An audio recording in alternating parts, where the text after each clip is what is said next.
బియ్యం అయ్యి రైస్ చూడండి.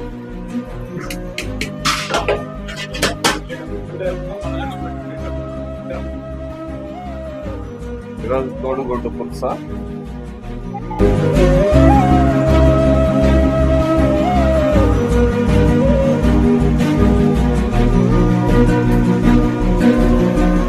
ప్రతి 2 నెలలకి ఒకసారి అన్ని స్కూల్స్ చూస్తాము. మీకు ఎట్లా జరుగుతున్నా వసతులు తక్కువ అయితే నేను వేరే వాళ్ళ ద్వారా కూడా కొన్ని ఏర్పాటు చేపిస్తాను. మీకు ఏ ఇబ్బందులు లేకుండా చూసుకుంటాం. మళ్ళీ రైస్ పెట్టించుకుంటారా? ఒకసారి పెట్టించుకుంటారా రోజు? 2 సార్లు కొంచెం పెట్టా. ఈ అమ్మాయి నాకు గుండె తూపైంది.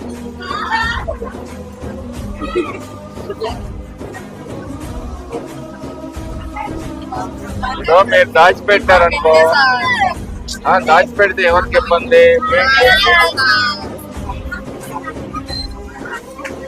నేనేం చేయాలని చూస్తాను.